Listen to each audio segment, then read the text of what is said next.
आज हम एक बड़े ही दिलचस्प खेल की बात करने वाले हैं। एक ऐसा सिमुलेशन जो हमें जीतने के बारे में अपनी सोच बदलने पर मजबूर कर देगा। ये खेल हमें दिखाता है कि कंपटीशन और कोऑपरेशन यानी प्रतिस्पर्धा और सहयोग की छुपी हुई सच्चाई क्या है। ये सवाल सुनने में थोड़ा अजीब लगता है ना, लेकिन यही इस खेल का सबसे बड़ा पैराडॉक्स है। ये हमें सोचने पर मजबूर कर देता है कि असल में जीत होती क्या है। तो चलिए इसी पैराडॉक्स को थोड़ा और गहराई से समझते हैं। हम एक ऐसे खेल को देखेंगे जो दिखाता है कि क्यों कभी-कभी साथ मिलकर काम करना एक दूसरे से लड़ने से कई ज्यादा फायदे का सौदा होता है। इस खेल का नाम है जितना हो सके उतना जीतो।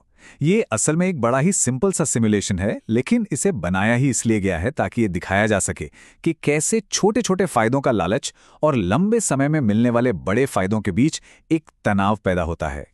तो सवाल यह है कि ये खेल आखिर खेला कैसे जाता है। देखिए, नियम तो बहुत सीधे हैं, लेकिन जो इसके नतीजे निकलते हैं ना, वो हैरान कर देने वाले होते हैं। तो होता यह है कि हर राउंड में टीमें चुपके से दो ऑप्शन में से एक चुनती है, एक्स या वाई। फिर दोनों के फैसले एक साथ सामने आते हैं और उसी हिसाब से पॉइंट्स मिलते हैं, और ये चीज कई राउंड तक चलती रहती है।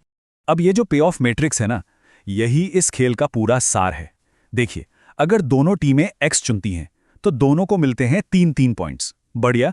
लेकिन अगर एक टीम वाई चुन ले तो उसे मिलेंगे पूरे 5 पॉइंट्स और दूसरी टीम को मिलेगा 0। और अगर दोनों ही वाई चुन लें तो दोनों को सिर्फ एक पॉइंट से ही काम चलाना पड़ेगा। अब सबसे मजेदार बात यह है कि टीमों को सिर्फ एक ही इंस्ट्रक्शन दिया जाता है, जितना हो सके उतना जीतो। अब ये बात जानबूझकर गोलमोल रखी गई है। इसका मतलब क्या है? अपनी टीम के लिए ज्यादा से ज्यादा पॉइंट्स जीतो या फिर सबके मिलाकर टोटल पॉइंट्स ज्यादा हों। और बस यही एक सवाल है जो पूरे खेल को इंटरेस्टिंग बना देता है। अब देखते हैं कि जब असली लोग इसे खेलना शुरू करते हैं तो होता क्या है, कैसे ह्यूमन इमोशंस मतलब हमारी भावनाएं सब कुछ बदल देती हैं। तो होता यह है कि खेल के शुरू में ज्यादातर टीमें एक दूसरे को परखती हैं। वे एक्स चुनकर मतलब सहयोग करके ये देखती हैं कि सामने वाली टीम भरोसे के लायक है भी या नहीं। और नतीजा, दोनों को मिलते हैं +3 पॉइंट्स, मतलब एकदम शानदार शुरुआत है ना। भरोसा बनना शुरू हो जाता है और सबको लगता है कि सब कुछ ठीक चल रहा है। लेकिन फिर लगभग हर बार कहानी में एक ट्विस्ट आता है। एक टीम को +5 पॉइंट्स का लालच आ जाता है और ठीक उसी वक्त जब दूसरी टीम को सहयोग की उम्मीद होती है, ये टीम वाई चुनकर धोखा दे देती है। और इसका नतीजा बहुत ही खराब। धोखा देने वाली टीम तो 5 पॉइंट्स लेकर आगे बढ़ जाती है, लेकिन जिस टीम ने भरोसा किया उसे मिलता है ठेंगा 0। और बस एक ही झटके में भरोसा टूटकर बिखर जाता है।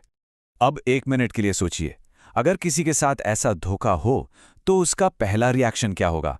गुस्सा आएगा, बदला लेने का मन करेगा, या फिर वो माफ करके दोबारा सहयोग की कोशिश करेगा?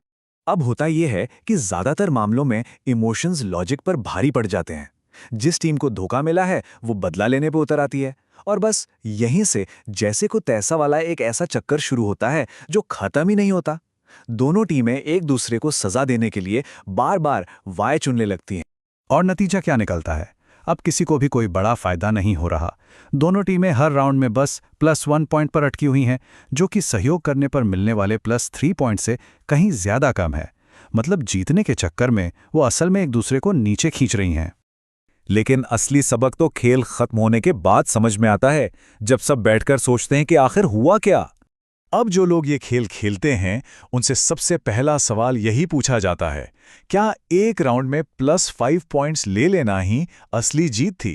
खासकर तब जब उसकी वजह से आगे के सारे राउंड्स में पॉइंट्स कम हो गए। और फिर दूसरा सवाल उठता है, कौन सी स्ट्रैटेजी असल में बेहतर थी?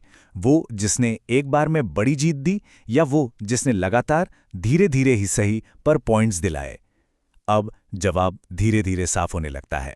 और बस यही वो आहा मोमेंट होता है। सबको ये एहसास होता है कि अरे, एक राउंड जीतने के जोश में उन्होंने पूरा खेल जीतने का मौका ही गंवा दिया। मतलब छोटे से फायदे के चक्कर में बड़ा नुकसान हो गया। तो सबसे जरूरी सवाल ये है कि ये छोटा सा खेल हमारी असली दुनिया में, हमारे ऑफिस, हमारे काम पर कैसे लागू होता है। हम ये खेल हर रोज खेलते हैं, बस हमें पता नहीं चलता। जब हम वेंडर्स के साथ नेगोशिएट करते हैं, जब ऑफिस में अलग अलग डिपार्टमेंट्स रिसोर्सेज के लिए एक दूसरे से लड़ते हैं, या जब हम बस अपने क्वार्टरली टारगेट्स पूरे करने के पीछे भागते हैं, हर बार हम एक छोटी सी जीत के लिए लंबे समय के भरोसे को दांव पर लगा देते हैं। और आखिर में ये हमें एक बहुत गहरी सोच के साथ छोड़ जाता है। सबसे होशियार कॉम्पिटिटर वो नहीं होता जो हर लड़ाई जीतता है, बल्कि वो होता है जो ये जानता है कि कब लड़ने के बजाय साथ मिलकर काम करना है। क्योंकि असली जीत तो तभी होती है जब सब मिलकर आगे बढ़ते हैं।